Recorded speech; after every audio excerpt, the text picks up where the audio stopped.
Do you realize that every single day you are giving your personal power away several times a day, and especially when it comes to money?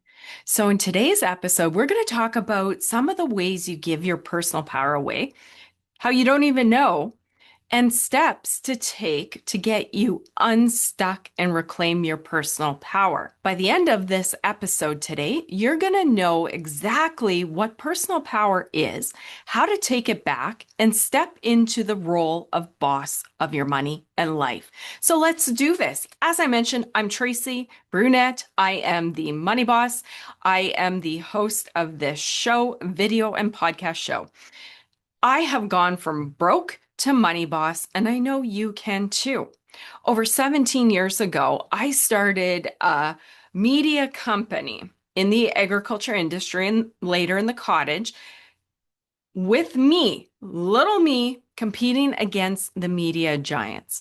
And over the last 17 years, I have had the wins, had the losses, walked the journey, stepped into my personal power, learned how to make money, learned how to take control of my money, and built the life of my dreams. And you can too. Here's the thing. When we're talking about money, it's not like cryptocurrency and the next this that's going to make you rich. The basis of it all is like a house, building your house, your life, your finances on strong foundation, concrete instead of sand. So that's what we're going to talk about today because unfortunately, nobody teaches us about personal power and how money and our personal power goes hand in hand to give us freedom or stuckness, how it helps us make more money or stay broke, and how our personal power is the difference between living a life of horror that we don't like versus living the life of our dreams. So let's talk about just a few of the ways we give our personal power away. So number one, I'm going to start with not thinking money's important. Again, it's not our fault. We haven't been taught that money is important. We took how many years of schooling and they taught us like algebra and all that kind of stuff. When I went to school, they didn't teach about budgeting. You think that might be important. Or the effects of interest on your credit card, or compounding interest on your investments, or business plan. But here we are. School is designed to make us good workers, not financially successful. So if you didn't know, you haven't been taught what you need to know to be a strong money boss. Let's call it that. And number one is budgeting. And you're like, ugh, everybody talks about budgeting. How unsexy. Well, it is. And the most important things in life are unsexy. And it's by grabbing those things and acquiring wisdom and doing the core essentials in life, sleeping enough, eating healthy, managing your money through budgets. That is the way to proper personal power, discipline, and that is the building block of a successful life. Unfortunately, we don't get to the top without developing those proper foundations. And if we do, we're like a lottery winner that wins a ton of money, but they're horrible with money, then they lose all that money. And they're in worse position than when they started because they haven't been taught money and wealth consciousness. So, number one, how we give our power away is by not taking responsibility for our financial situation. And that means you go to work, you make money, you spend money. A budget makes sure that at worst, those numbers match, at best, that you're saving. And then that's step two to becoming financially successful. So the number one way we give our power away is by not budgeting. Why? How's that so important, Tracy? Well, if we don't budget, we're spending recklessly. And guess what? Credit, whether that is a line of credit or a credit card, is so easy to come by. And if we don't realize what we're doing, we start to get ourselves in debt. Well, what does that have to do with personal power? Well, one, if you're in debt, that physically binds you in debt, you're responsible to pay that off. But most importantly, it weighs on your brain. and it starts to become like a black cloud.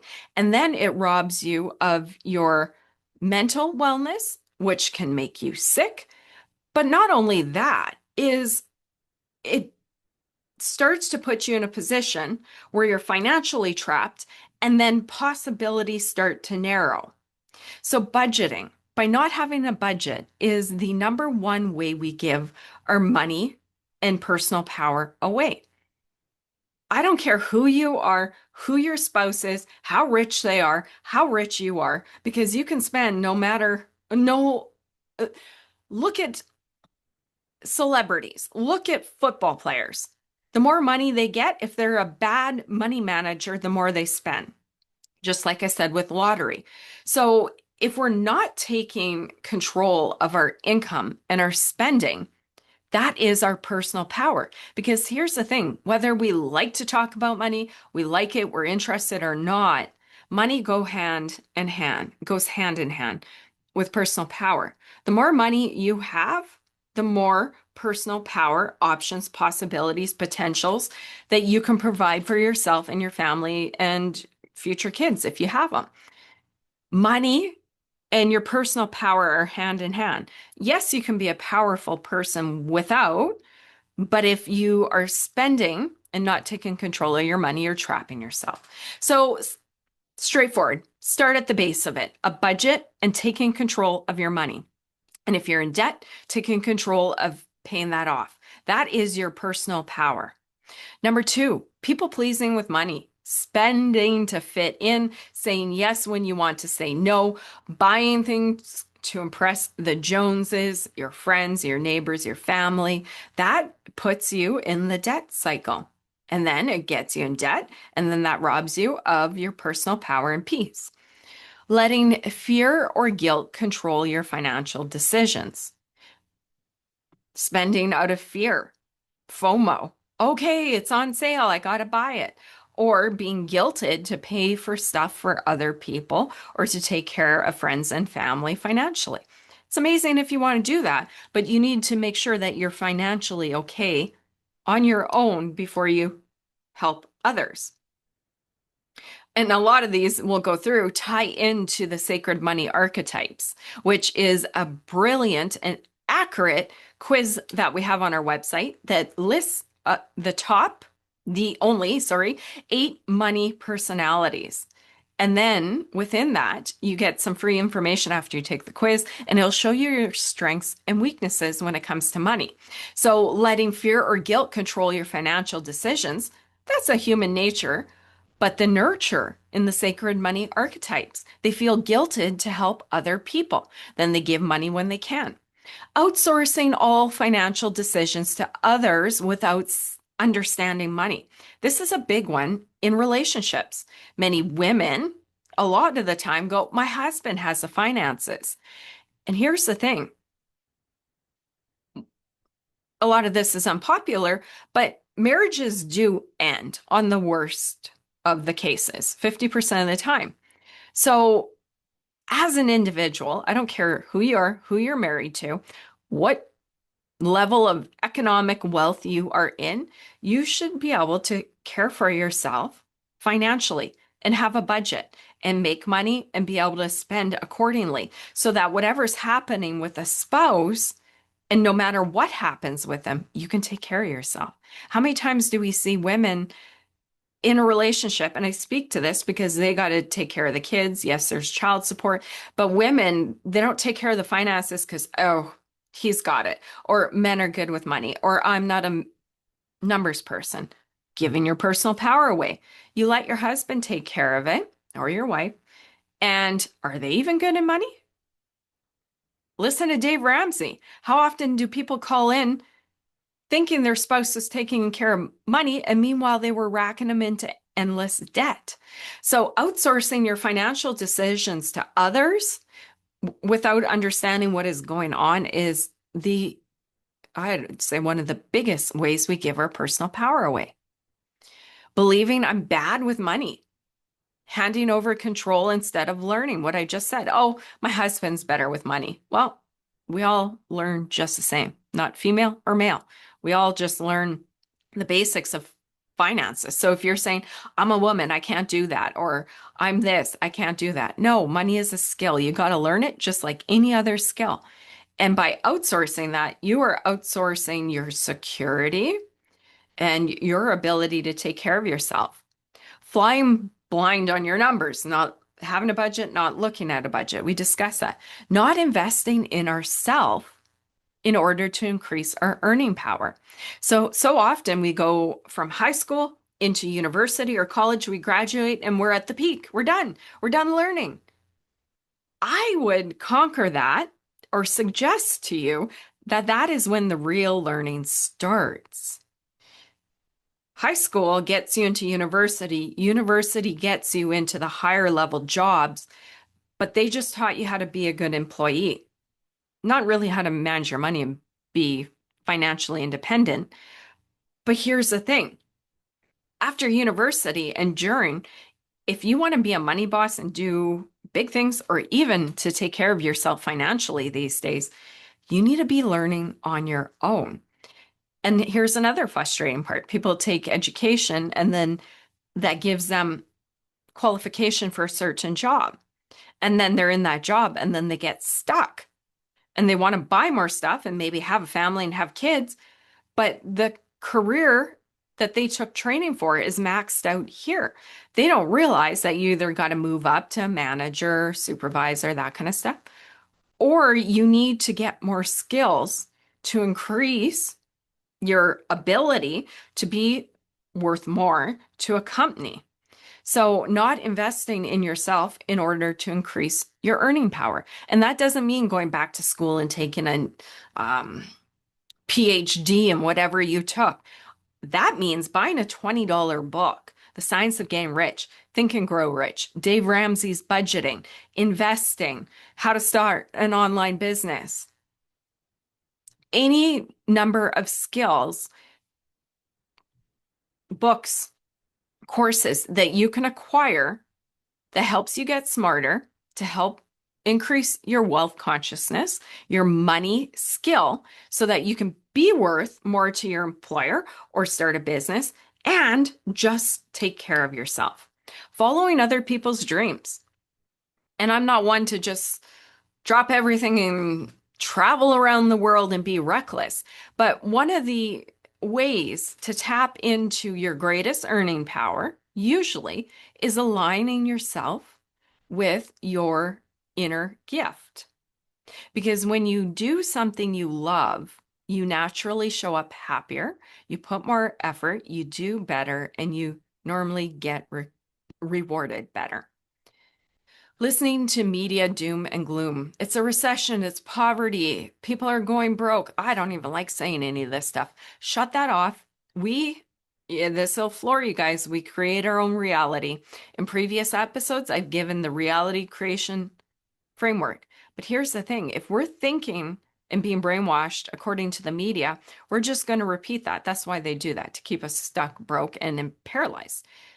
Shut that off and start listening to audio and condition your mind with strong information, because there's more millionaires and billionaires made in recessions than at any other time. And if them, why not you? They're not special. You are just the same as them. Making money, earning money, saving money, keeping money, investing money is a skill. And that skill is not sprinkled on a certain person of this type. Doesn't matter your gender, doesn't matter your age, doesn't matter your physical ability. It doesn't matter your eye color, anything. If somebody like you has done what you want to do, you can do it. You just got to learn the skills to do it. So listening to media doom and gloom, listening to people saying that money's bad. Why do they want you to believe that? So you don't want money, so you fit in, so that you're broke, so that you don't rise above and get financially successful and have personal power. It is our job to not give our money power away. And that means being a money boss with a budget, paying attention to the budget. If you need to pay off debt, paying off your debt. If you need to make more money, selling things off, getting a part-time job, getting more skills, all of the above. There are so many ways to do all of those things, but it starts with not giving away your personal power and saying, oh, my husband has the finances, or, oh, I grew up in poverty. That is how we give our personal power away at a mental level, a feeling level, and a physical level. So let's talk about the costs of power leads really quick. I name most of them anyways. Financial disempowerment leads to debt dependency and resentment, doesn't it? You don't create a budget, you get in debt. Now you are dependent on your debt or somebody to pay off, and you're getting resentful. You feel shame, you feel guilt, you just spend more to mask those emotions. It is just a vicious cycle. The emotional cost of not stepping into your money power is stress, fear, lack of confidence, guilt, and shame. When you don't do the boss move of creating a budget and you start overspending and you get yourself in so much debt, all you are feeling is an emotional cloud of yuckiness, all of those feelings. And then if you don't have a budget to know how much you can spend, you go buy something else. And then the cycle starts again. You have guilt, shame, fear, and then you resent yourself, you resent your debt, and that robs you of your personal power. If you want to do good things in the world, whether that's just pay the bills and have a family, that's amazing. Or if you want to make really good money, you got to be the boss of yourself, because then it powers up. When you take care of your money, you feel good, you act good, you don't put yourself in jeopardy. And then you can start to have extra money and you make more decisions. And then you're not spinning in chaos and fear and guilt and shame. The number one thing I've ever done in my life was to create a budget and stick to it. And yes, you fail. Yes, the car breaks down. Yes, you got to put it on the credit card. But when you're sticking to a credit card, no matter if you fall a little bit here and there, you're going to be a heck of a lot better than if you're free spending, not knowing how much you're making and how much you're spending. The metaphysical costs of this: when you give your money power away and you don't feel good, you're in a low vibration. You hate money because you're frustrated because you got yourself in debt. And what you resist just doesn't come to you. It's like a person. If you hate a person, there's a vibe there. And then it just repels like two magnets. So if you're not feeling good about money because you lost your personal power, you got in a lot of debt, and you're playing the victim and you refuse to get yourself out, you drop your vibe. And like vibe creates like vibe. If you have guilt and shame and debt and resentment and poverty, that's what you're going to attract. So it's very important to take the proper money boss moves, budgeting and sticking to it, to protect the metaphysical, the energy, what you're going to attract, to protect your mindset and your peace, and then to protect your body. Because most doctors say that about 80% of ailments people come into the office with are started in the mind. Here's where we create our stress. Then the stress shows up as different symptoms in our body. So how do you reclaim your personal power? Awareness, knowing where you're leaking your power. Are you giving your finances away to a spouse? Are you not budgeting? Are you overspending? What are you doing? Are you sticking your head in the sand? I know this is a to the point episode, but more than ever, I look at the world out there when I dare look at social media and go, now more than ever, it's so important to stop giving our personal power away, shut that off, become financially strong, and work on building our house around us. And that starts with the foundation. So awareness, notice where you're leaking your personal and money power. Boundaries, start saying no when it doesn't serve your money goals. So if you only have $100 to spend personally and a friend wants to go to a concert, well, we all want to do that. But when do we say no? And then that 200 to go to a concert and then eating out, we know how this goes. I don't need to go there. But having boundaries. If you are determined, come what may, to be the boss of your finances, to dig yourself out, to not repeat patterns from your family of the past, we need to set strong boundaries with ourselves and others.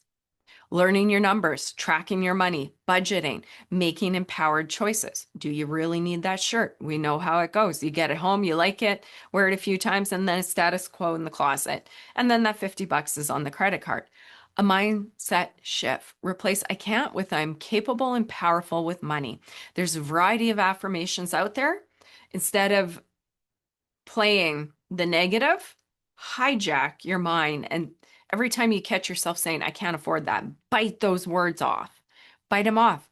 I am capable and powerful with money. I can afford that. I will afford that. I'm working on becoming financially successful. And then take action. As I said, the number one, your budget.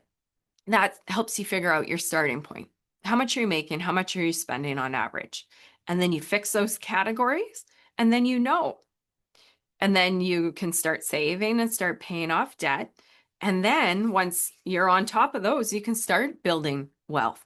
And you show up as a decision maker in your life, not a bystander victim that many people like to pretend, because it's easier than taking responsibility. I don't blame you. I've been there.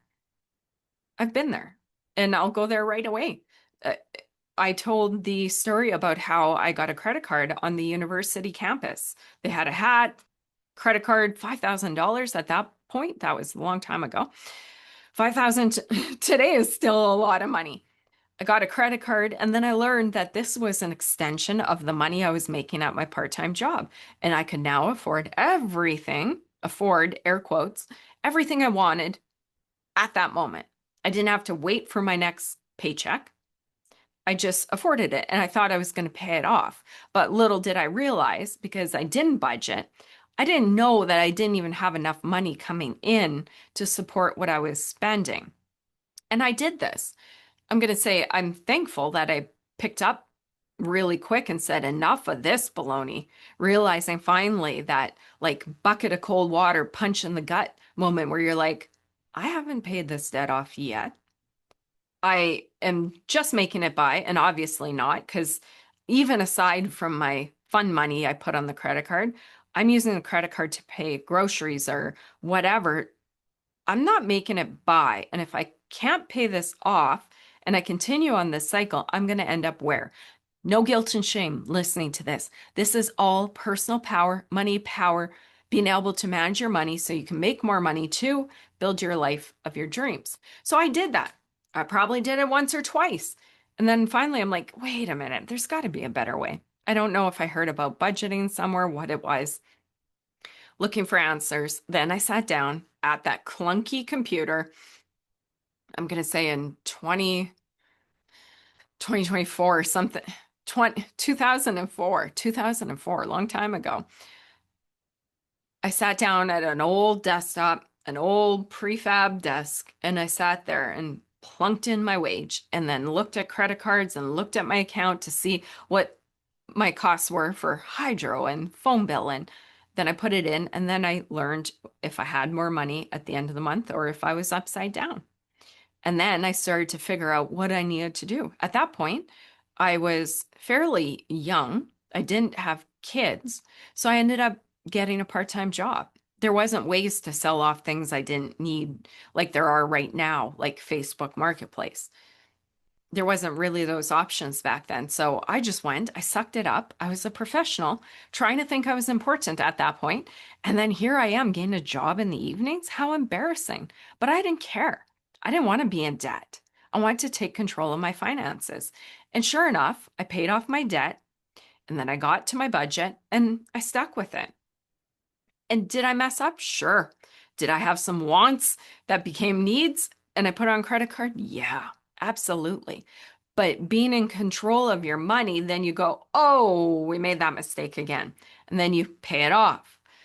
And then you're like, maybe we don't want to play this game. Let's figure out how to make more money, spend less, and get in a better financial position. Everybody's situation is different, but anybody that is wealthy started at the bottom, creating a budget, figuring out how to manage their money. There is no elevator straight to the top of riches, or if there is, you're going to come straight down because you know how to manage your money. So I know this was an intense one. I'm in an intense kind of mode today. I just feel and see the hurt and the financial despair. And a lot of it is because it's expensive nowadays, but a lot of it is because we're not taught to budget and we're spending like a wage that we don't earn. And that's controllable, right? There's the controllables and then the stuff that happens to us. But at least if we get a budget and know our numbers, we're not sabotaging ourselves on the stuff we can control. The car breaking down, well, hopefully we save money for that, but that happens. The Louis Vuitton bag that you just had to have and you happen to buy it, that's a controllable, right? It sounds so unsexy. It sounds so not fun. But if you want to be a powerful person in charge of your life, that goes hand in hand. And here's a real reason why. I mean, I had a strong interest and desire to take care of myself come what may. I think I shared that in the last episode. But what really drives me bananas is seeing men or women, a lot of women, shamed financially by their spouses because they have not taken control of their money or their spending. And then they get shamed by their spouse and they get belittled and then they feel terrible and their self-confidence goes.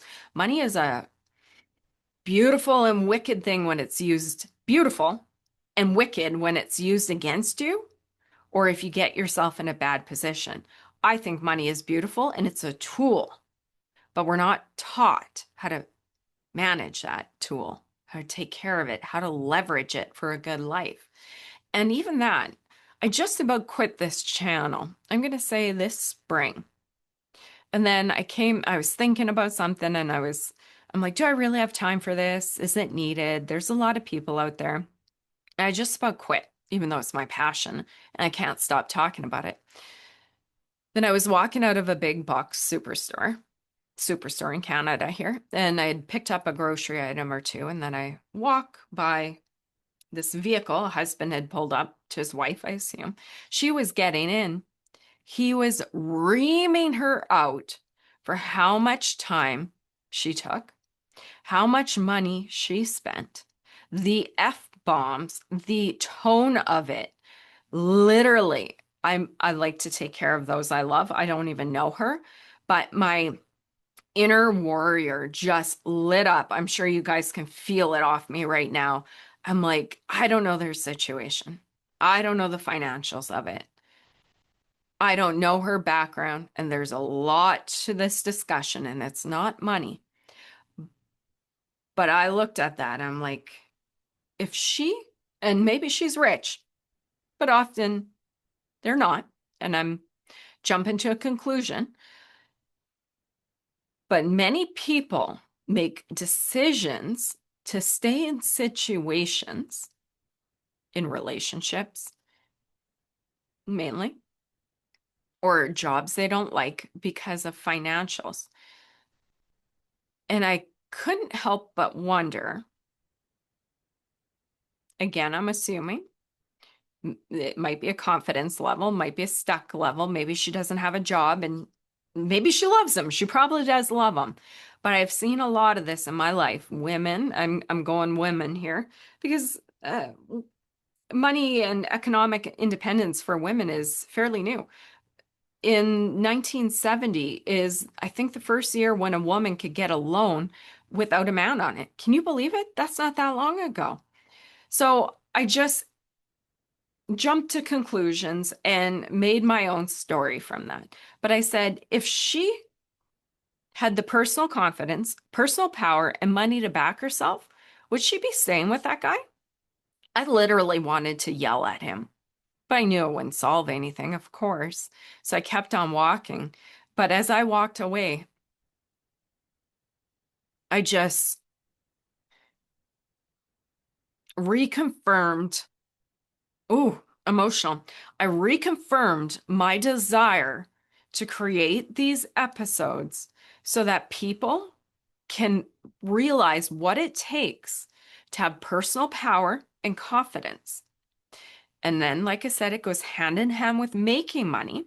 so that people can take care of themselves as a bare minimum, get themselves out of bad situations, jobs, relationships, debt, and then the whole goal of money and knowing how to make money is to rise up from Maslow's hierarchy of needs, from survival up to the different stages that money is a tool for, up into the very point where you can build wealth and start to make a difference in the world with your actions and your money, where you're out of survival mode, where you don't feel like you're running on the treadmill, where you don't feel like you're sinking day to day. To me, it's so important. Money is simple, it's not easy, but we've been hoodwinked to believing that the school system taught us everything we needed to know, and it's just not true. We've been hoodwinked to believe that getting a good job is going to let us be okay. Maybe 40 years ago, but middle class is not middle classing anymore. And it takes an incredible amount of drive and desire to lift. I'm doing like a chest lift, whatever you call those, a bench where you would lift yourself up, the whole body. So many people can't do that because it's darn near impossible. But when you commit to giving your development of personal power, confidence, money as part of the main focus of your life, not leisuring, not spending. When you realize that you are your main asset, you're the CEO of your life, that money is a skill, and the more skills and the more action and the better you do, the higher you can raise yourself and provide security and options and possibilities and all the great stuff for yourself. And then if you have a family, for them. And then if they have a family, for future generations. That is, I don't love the word generational curse because I don't think we're cursed. We're just not given knowledge and then we continue cycles on. Call them generational cycles. It starts and ends with us because you can, because of the reality creation framework. There's nobody more special than you. You have everything in you to start to learn and step forward on your journey, learning about money. And it's a slow step by step. It's not an elevator to the top. It's just climbing a mountain, one step at a time. And eventually you look out and you're like, wow, I saved some money because you reached that plateau. And then you invested that. And then all of a sudden you made more money. And you're like, oh, I'm an investor. And so on, so on. To me, the journey of being personally powerful, not to be toxic and hold that over anybody, it's just to have control of your own life, to provide for yourself, to care for yourself, come what may. So I would like to leave you with an action item. Where in your life do you feel like you've been giving your power away, and how will you start to take it back? I invite you to join us at the moneybosscollective.co. Join the community. We don't spam you. I send an email a week when new episodes come out. Join the community because this is one of the most powerful steps to taking control of your life and your money. I hope this was helpful. I'll see you guys on the next episode. Bye-bye.